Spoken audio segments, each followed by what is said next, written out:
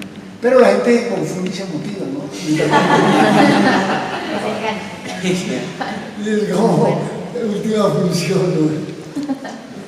Pero ¿por qué se vaya lo aburrido? No, lamentablemente me toca que tengo un compromiso, pero qué placer, qué gusto. Tú ayer nos dabas las gracias por asistir y yo quiero darte las gracias por ese espectáculo, porque es fascinante lo que se presencia en la obra, y pues no es gracias a ti por lo que además nos entregan las actrices, todo, las imágenes, la metáfora, las analogías, el símbolo. Yo estoy hablando con una amiga y salimos muy felices. y a veces uno agradece mucho eso porque siente uno que se lleva algo emocional, se lleva algo, no solo la experiencia de ver el espectáculo, sino algo por allá dentro de lo sensible. Y pues agradecerlo porque sí, gracias. Gracias a ustedes, a mí me hacen sentir muy bien, y lo que usted dice pues me torna creído porque yo nadie sabe después tan berraco. Oiga, el próximo sábado también vamos a presentar Cuba por la razón de la locura con estas dos peladas. Por ejemplo, esa obra también se hizo encerrados, pero esta vez por la pandemia en la sede de nosotros. Pero es una obra de teatro para escenario inspirada en un personaje griego. Son las mismas mujeres, pero en otra, digamos, propuesta teatral que a mí me parece mucho más fuerte que esta. Si pueden ir, sería otro placer volver a conversar al respecto. Claro. Muchas gracias. Gracias. Bueno, pero yo pienso, ¿no?, que también tiene sentido que sean como las mismas actrices a través de las diferentes edades, porque no solamente heredamos la parte física, sino que, por ejemplo, heredamos también muchas veces el carácter y también los miedos, ¿no? Los miedos se traspasan, bueno, de una generación a otra.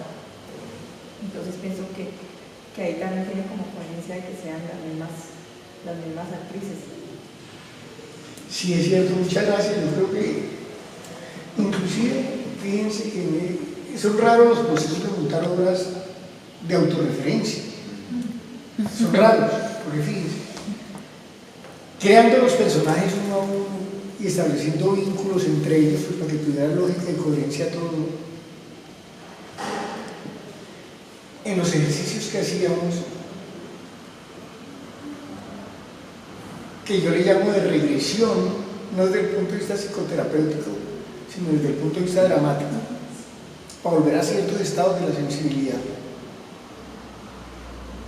Resulta que ellas muchas veces entraron en catarsis y sufrieron y lloraron o rieron, porque terminaron dándose cuenta que ellas eran igualitas a las borrachitas que tenían, por ejemplo, y que los problemas de esas abuelas o bisabuelas, que son ese par de viejitas que ya hacen, que son sus propias abuelas, su tía y su abuela, ¿cierto?, que ellas mismas hoy en día encarnan la repetición de la historia, y las dos son madres solteras y las dos tienen cada una varios hijos, y por eso no están en esta reunión hoy, porque el domingo es el único día que tienen para resolver temas de la casa.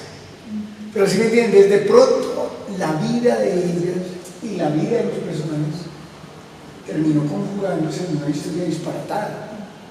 Y ellas lloraban porque reconocían exactamente lo que tú estás diciendo, que la bisabuela, la abuela, la mamá, la tía, la hermana y la hija, de alguna manera tenían algo que se repetía y que las enfrentaba a cada una a un dilema similar, que es la soledad, el desafecto, la frustración, que digamos quizás nosotros no lo sentimos así, pero mucha gente en la vida común y corriente, cuando uno se presenta, sobre todo en un municipio donde hemos mandado mucho esta obra, por lo mismo no hay teatros casi nunca, pero sí hay casas. Uno alquila el colegio, la casa parroquial, el piqueteadero o algún sitio de espacio desocupado grande, y hay donde presentar la obra, y con ese título se llena.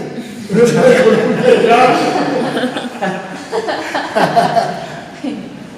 Eso que tú hablas de la catarsis de las actrices me parece muy bonito y me parece muy lindo rescatarlo acá, porque eso en realidad es lo que hace el teatro, ¿no? Como que dentro de las historias y dentro del discurso de cada obra uno busca, no sé, atravesar de pronto al público desde cualquier ámbito. Y tal vez esta obra, que lo hablábamos ahorita, lo atraviesa uno desde el inicio, porque uno dice, uno se acuerda de una vez de todas las mujeres de la familia de uno, de las mujeres antiguas. Pero entonces lo que me parece lindo de rescatar es, claro, el público se ve identificado, se atraviesa tal vez aprende, tal vez escucha, pero también todo el grupo de trabajo que hay detrás de ella lo hace, ¿no? Como que es importante, a veces como actores o como actrices o directores se nos olvida eso, el aprender también un poco del montaje, y esto que tú hablas haciendo como esta conexión, pues es muy lindo, como claro, ellos la vivieron, o sea, para ellas fue un poco más rápido conectarse con ello porque es un poco la vida de ellas, ¿sí? Pero lo que tú dices, se dieron cuenta en algún momento que era un cambio. Y ahí es donde está lo lindo del teatro, cuando uno hace, ya entendí qué es lo que también está pasando con mi vida. ¿Sí? No solo un montaje que pasa por diversión o de pronto por monetizar, que eso está muy bien también porque el arte necesita eso, pero que también es un proceso de introspección, de decir, es yo que aprendí de cada una de las obras. Y nosotros como espectadores, eso es un discurso que también debemos ir como martillándonos en la cabeza, que aprendo yo y que veo, que reflejo yo en cada una de las obras, ¿sí?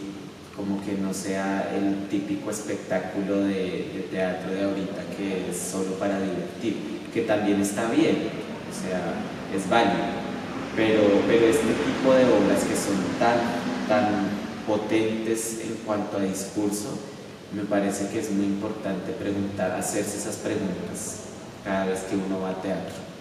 ¿Qué es lo que me atraviesa y qué hay de cambio o qué cambio puedo encontrar en mí, en cada una de las obras? No sé si alguno tenga otra pregunta. Tú dices, bueno, yo quería decir algo. Tú dices del póster que la imagen no sale, pero a mí sí me parece que la imagen no digo sale. literalmente.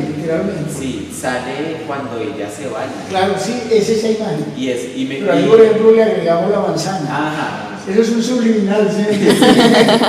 Claro, los varones para que no puedan Del pecado. Y cuando la imagen salió, lo agradecí tanto, no por la referencia del póster, sino que dije, claro, todos los sucesos, y para mí en especial, toda la obra se resumió en esa imagen cuando ella llega a bañarse con ese manto rojo y su falda blanca. Me pareció muy poético, una imagen muy fuerte, muy linda, muy bella además, que bueno, ahorita estábamos hablando del desnudo, entonces tal vez esa sea la siguiente pregunta. Normalmente en los montajes el desnudo es un tabú, pero también los artistas o les da miedo o lo meten porque sí o tiene una justificación. ¿Cómo manejas tú el desnudo en las obras? Bueno, aquí en este caso, en este montaje y en la estética nuestra, es un elemento integrado a la poética dramática del montaje. Yo no lo hago como efectismo o por verlas desnudas o por mostrarlas desnudas, sino que precisamente en esas dos imágenes que tú analizas, ahí está como el fundamento, digamos, de la trama de fondo, que esto es el mundo interior de las mujeres. Fíjense que las viejitas hablan del tema, del sexo, de los hombres que han tenido y de las decepciones que han tenido. Hay una que nosotros repetimos una frase de la mamá de ellas, que no es del dramaturgo, sino de la mamá de ellas, que dice: en esta casa, con todos los hombres que pasaron, no se hace un marido. Esa frase se la repetía a la mamá de ellas dos y a las otras dos hermanas, porque todos los maridos y los novios que habían tenido, no estaban presentes. Por ejemplo, sí. Digo, porque sobre todo en esta obra, por la manera como nació y por el proceso que yo viví con ellas, digamos, lo autorreferencial es clave porque siempre está detrás del discurso dramatúrgico. No estaba, pero yo logré la alquimia. Ahora, ¿para qué? Para darle verosimilitud a los personajes. Bien, esos personajes, aunque son actuados un poco hasta farsescamente, sin embargo, uno siempre cree que ellos son auténticos, porque las vivencias que ellas manejan en el momento de la interpretación son auténticas. Y por ser auténticas, entonces reflejan lo que ocurre también en personas que han vivido experiencias similares. Todos tuvimos tías, mamás, hermanas que presentaron. Eso es la historia del país.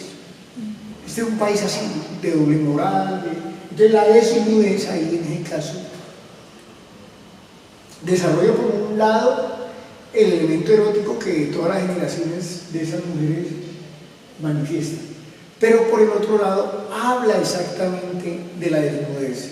La de la mujer del velo rojo es la dolorosa desnudez de una mujer que añora la carne de su hombre que se fue, ¿sí?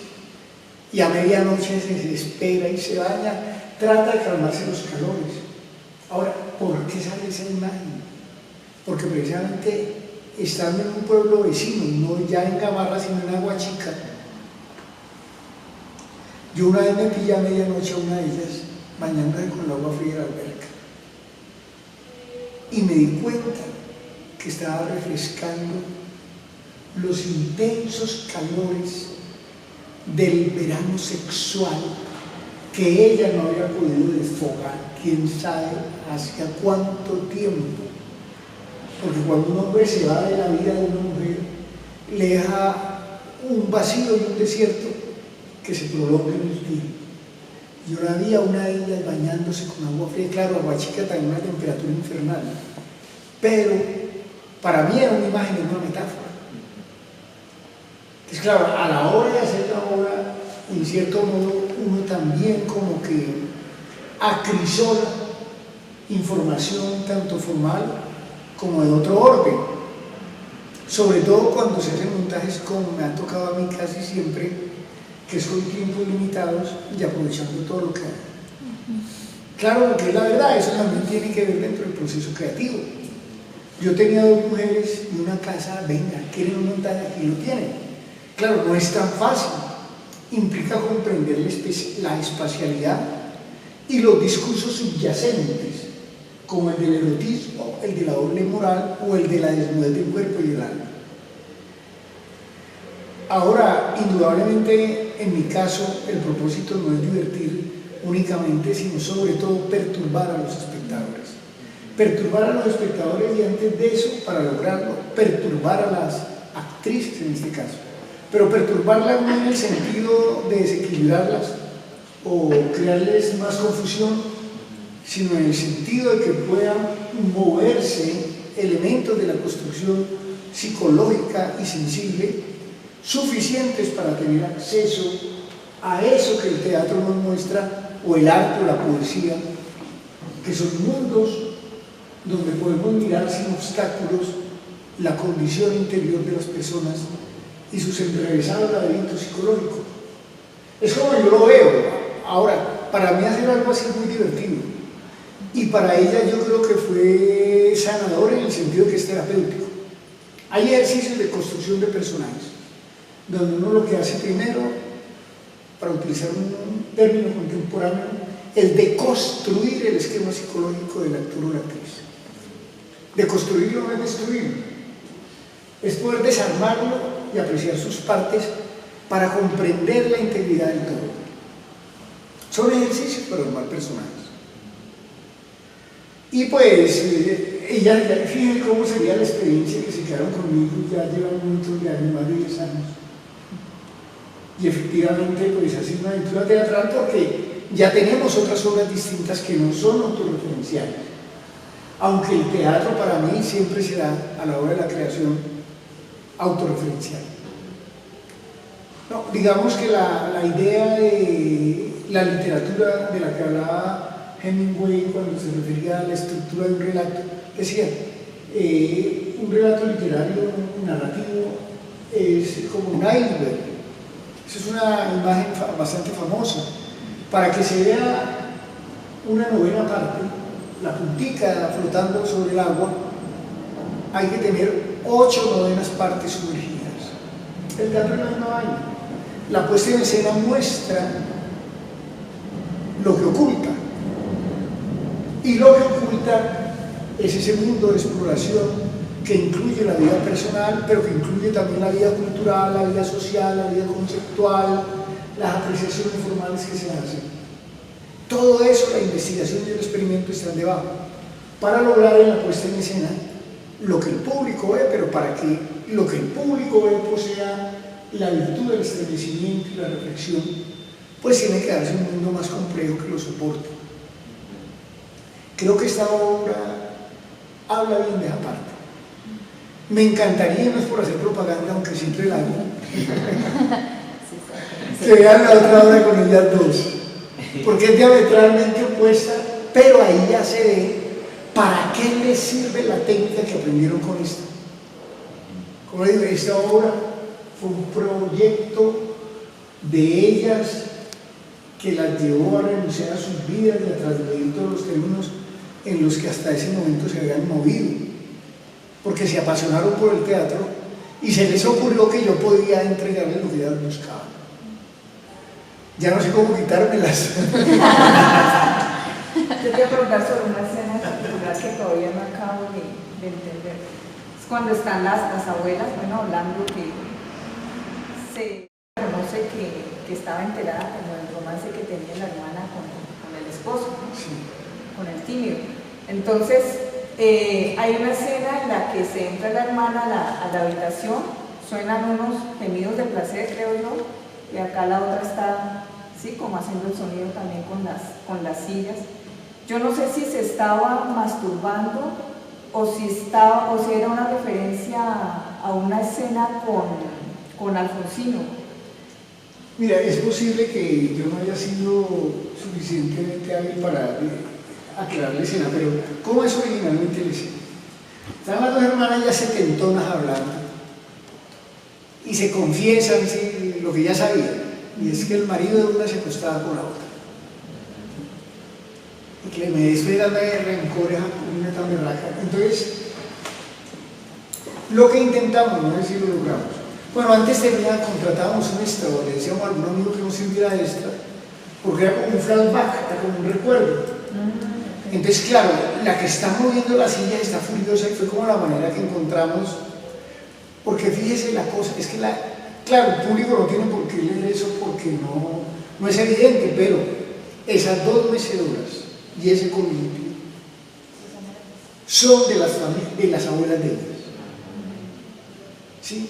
Por eso no son escenografía prefabricada, no. Esas mecedoras eran donde estaba la abuela y la hermana y la abuela a conversar de todo.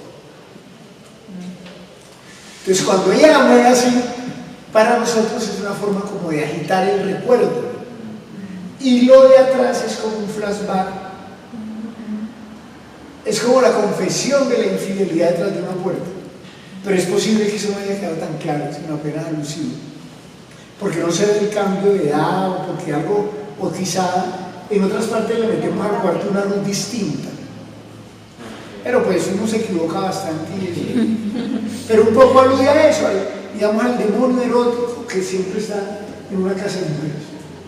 Hay una novela de Fernando Soto Aparicio que se llama Puerto Silencio, que también habla de una historia de mujeres de varias generaciones en una casa.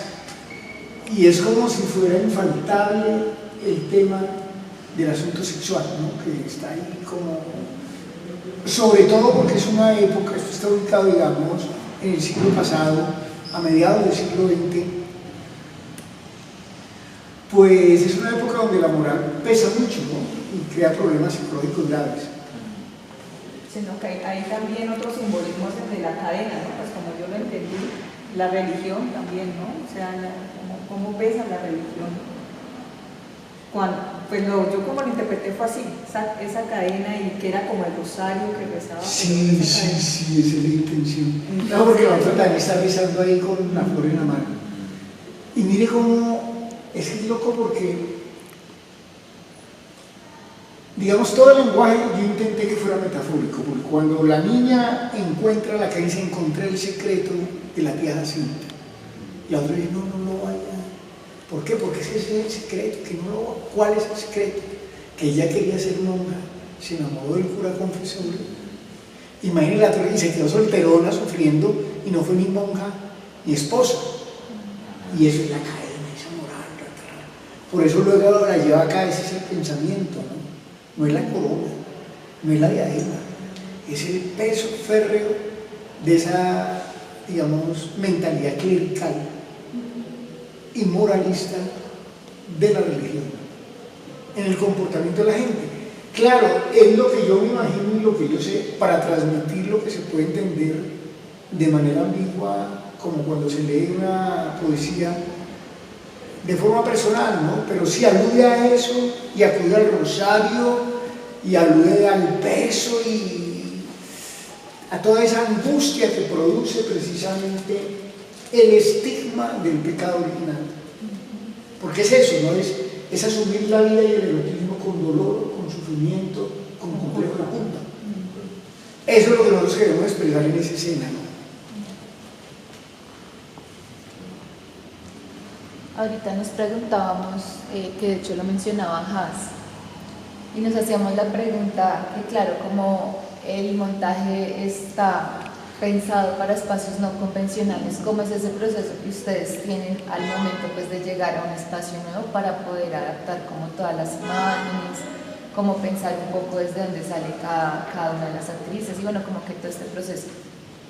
Mira, yo, por ejemplo, en este caso que eso sucedió hace una semana, yo llegué con esta libretica, esta es de otra obra, pero dice los muñequitos.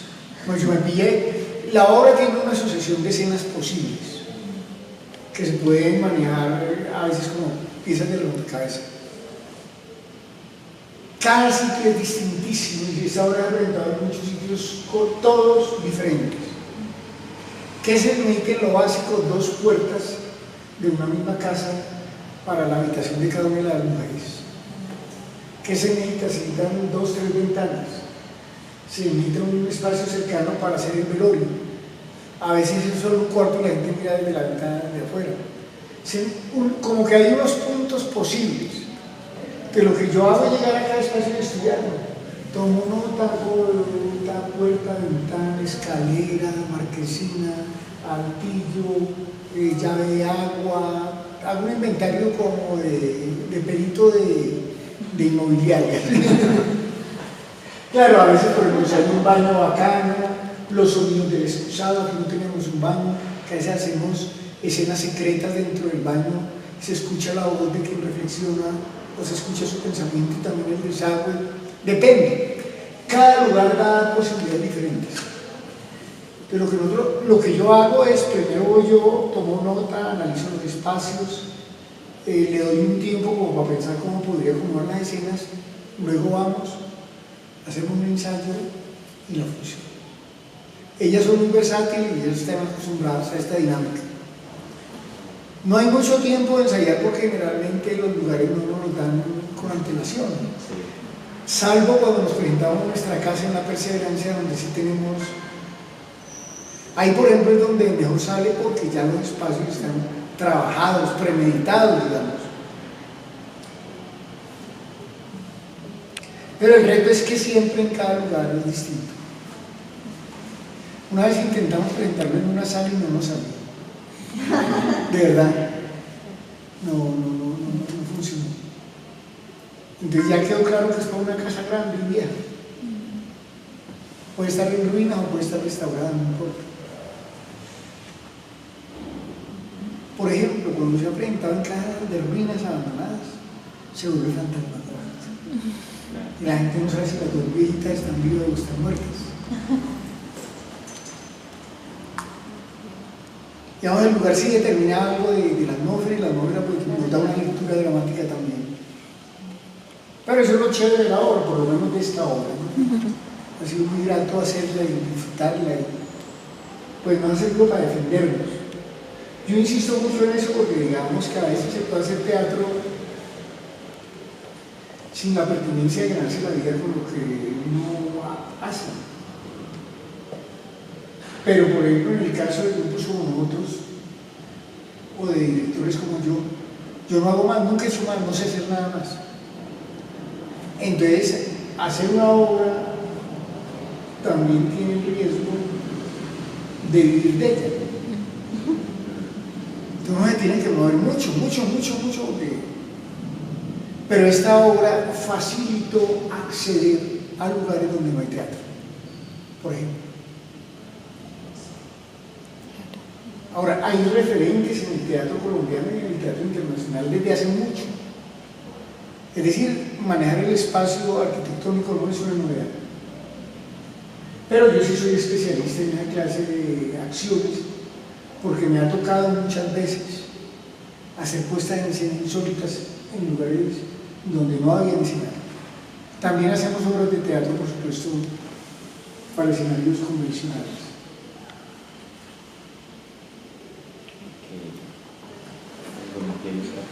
Pues yo quiero contar que si las ratas eran una metáfora, ¿no?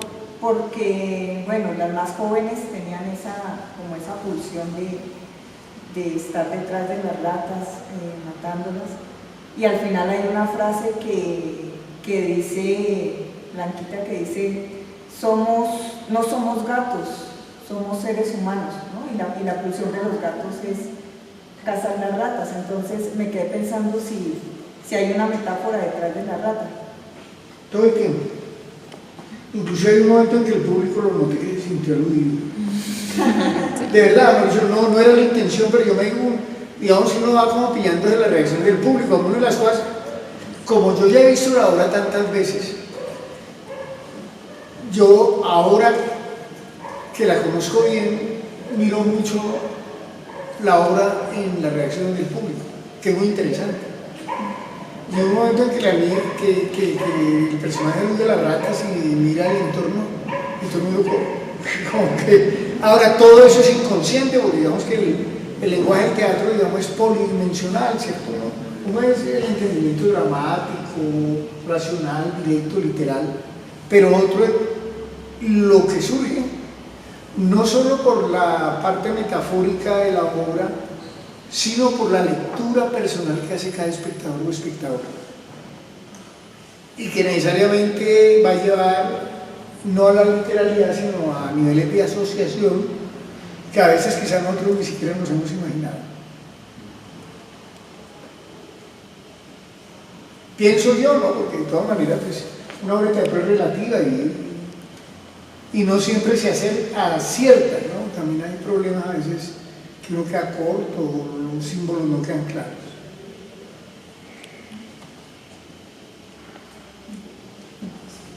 Yo tengo una pregunta más sobre la disección del espacio, ¿no? O sea, claro, ya nos mencionabas como que hay unos lugares casi que necesarios para el montaje de la obra, ¿no? Pero, o sea, me parece, yo me hago una imagen muy gráfica en la cabeza como, y hablando ahorita de la desnudez, como en la casa, como si uno estuviera en esa disección de un cuerpo. Nosotros dentro de la casa estamos ya develando pues una cantidad de secretos, que es lo que nos cuentan los personajes. Para mí, la imagen que yo tengo es, si nosotros estuviéramos dentro de la disección física, ¿no? O sea, ¿qué parte corresponde a cada, como si fuera un cuerpo, ¿sí? O sea, si la casa es un cuerpo, ¿no? Y yo pensando un poco en esa idea que es muy del sometimiento de la mujer, como muy represivo en esos sentidos eróticos, pero son dos puertas, ¿no?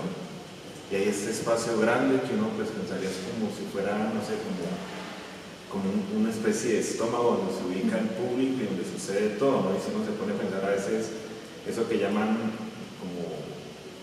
cuando uno siente eso, lo que dicen como el odio o las mariposas del amor o lo que sea, eso es el estómago que le empieza como a disfuncionar bien o diferente, ¿cierto?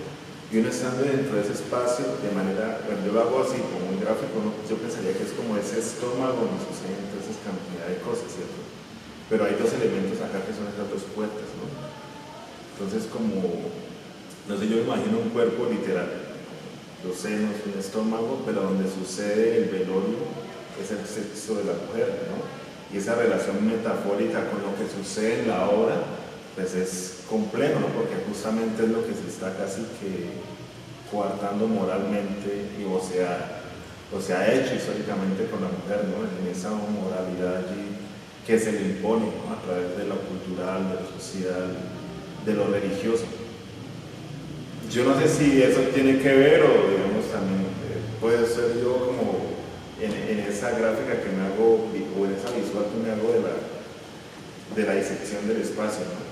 Pues hay una relación muy directa en eso, porque justamente pensaba en eso cuando la escena de la mujer desnuda allá en ese altillo, yo pensaba que era como, o sea, cierra perfecto porque claro, nosotros estamos en el espacio no convencional del teatro, pero estamos inmersos casi que en la obra, ¿no? Llegamos a participar en un momento, que es el momento del velorio, y uno sale y luego se encuentra con esta imagen allá en ese acto, que es como si se le liberara de ella, digamos, de alguna manera, pero sigue atrás de la casa, ¿no? Y la casa es la que se convierte un poco como en una especie de lastre, ¿no? Y ni siquiera después de muerta, a pesar de su locura, a pesar de su pulsión, pues logra zafarse de ella.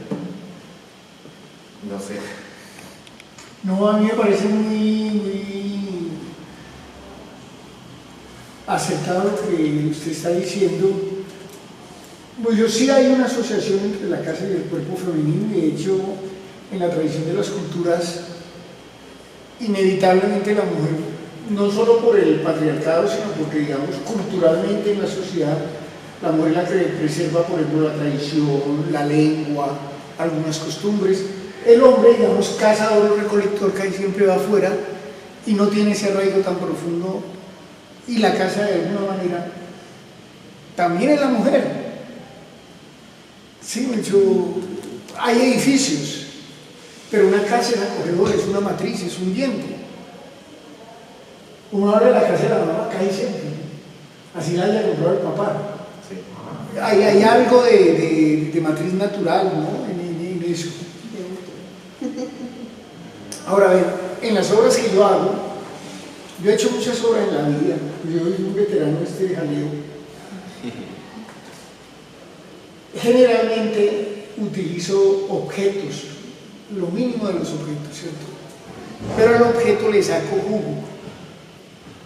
Por un viejo proverbio del teatro chino que dice, en cada objeto hay 1000 objetos. Y por una frase de Vladimir Mayakovsky, el futurista soviético de la Revolución Rusa, que a mí me sonó, y es, los objetos tienen vida propia. Para mí, esta obra, el objeto de esta obra en realidad es la casa. Y la casa tiene su propia simbología, su codificación, su vida. Yo creo que nosotros aprovechamos eso efectivamente, ¿no? Esa concavidad femenina. Eso es así. Ahora, fíjense, curiosidades, ¿cierto? Pero pues estamos hablando de la parte interna del trabajo. Claro, sí. Es verdad que al no tener un escenario convencional y tener la gente situada, también la gente se ubica dependiendo de la casa, pero siempre se ubica cerca, es decir, de tal manera que la gente se sienta metida. El día anterior, el viernes, en esa última escena, yo no estaba seguro si el reflector, que está como a 30 metros de una terraza, iba a lograr iluminar bien la escena. Entonces, cuando la gente sale del velorio, yo apagué la luz del patio, quedó a oscuras. Y sí se vio bien la imagen, pero la gente, digamos, no se sintió inmersa como ayer que le metí la luz azul. Al meter la luz azul, ya el público que estaba abajo se sintió involucrado en la escena y eran parte de la casa, pensé yo, o del escenario, porque de todas maneras el ambiente, como que cuando ustedes se miraban, ¿no? Estaban ya, es como si lo que luego les dice la señora es que en la perdición el que entra no vuelve a salir. Era para hacerse, y dije, ve, funcionó, pero era al principio era una sospecha, ¿eh? O mantengo eso oscuro, y no le voy a meter el ambiente azul. Y claro, era como si los que están allá abajo fueran parte de la casa, fueran fantasmas de la familia, o no se sentían despegados de la imagen de arriba. Por ejemplo, son detalles que no se racionalizan, pero que uno va como encontrando, ¿no? O yo les decía, tengan mucha atención con los sonidos. Por ejemplo, la camándula cadena cuando va, o la escoba cuando barre, o el agua cuando se abre el chorro, o la campana, ¡pling! ¿Por qué? O el portazo, porque en esa casa grande o cuando suben y bajan las escaleras, los sonidos tienen un lenguaje propio y la acústica de cada sonido da la posibilidad de establecer una relación poética con el tema. El público eso no lo va a discernir, ni es necesario que lo haga, porque el público está viendo una ficción y no desarmando un reloj. Uno desde adentro sí sabe que hay un armazón de relojería, porque de lo contrario uno se podría como empalmar todas las partes y lograr lo que finalmente uno quiere, que no es tanto que el espectador se quede con un discurso discernido racionalmente, sino con un cúmulo de emociones que se integran a sus propias emociones, y ahí surge algo más allá de la anécdota de una historia. Pues es como pienso yo, no todo el mundo piensa así, pero cuando yo hago una obra de teatro sí perversamente a veces estoy imaginándome la manera como se afecta la estructura sensible del espectador, cómo se afecta también su imaginario y cómo se le lleva a algunos puntos del drama donde hacer teatro se vuelve un acto vital, sensible, de efectos psicológicos y también emocionales, ¿no? Pues lo que uno imagina, uno no sabe si se compra o no. Ahorita que tocabas el punto de la escena final y pues de esta frase que dice como que el que entra en esta casa no sale, pues me di cuenta que literal nos pusiste como al público al otro extremo de la puerta. Fue como alejarnos de esa salida y pues de cierta modo era para mirar la escena, pero igualmente es como que estamos al otro extremo. ¿Cómo vamos a salir? ¿Cómo vamos a traspasar eso? Además la mujer si la crea cierra la puerta. Sí. Yo le dije el escandado a la reja, pero yo le dije, el senador dijo no, porque eso está contra la seguridad ahora porque el Parlament dice en esta casa de la perdición donde todo el que pero no nos dejaron sí. Y yo que tengo un poco de claustrofobia creo que hubieras podido salir ahí.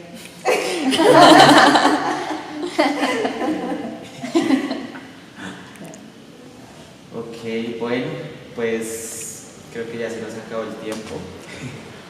Muchísimas gracias en serio por la función, muchas gracias por la obra, en serio tiene un mensaje y tiene un discurso muy potente, se nota el trabajo, se nota todo, se nota la simbología más que todo y es muy lindo poder haber escuchado todo el proceso de creación, pues porque nos damos cuenta que todos son muy diferentes y este en particular me pareció muy lindo. Cómo nace la obra y pues para eso estamos acá, para hablar de todo eso, entonces muchas gracias, este espacio pues lo vamos a seguir haciendo hasta cuando podamos. Entonces igual los esperamos acá en las siguientes sesiones, todavía no sabemos en qué espacio va a ser las siguientes sesiones, pero les estaremos avisando. Igual estaremos buscando otros montajes que trataremos de que sean distintos todos y allá los esperamos. Muchísimas gracias. Les voy a decir algo muy tiempo antes de agradecer, porque en realidad me parece muy motivador que ustedes se reúnan para hablar de teatro, para ver teatro. Para uno que hace teatro es tremendo. Si esta obra se siente tan fuerte, tan poderosa, es por todo lo que les ha pasado a ellas a la hora de hacer esta obra. O sea, hay muchas cosas ahí que impiden mentir. Porque el teatro no miente ni simula, el teatro revela, manifiesta, delata. Para mí, creo que así ha sido.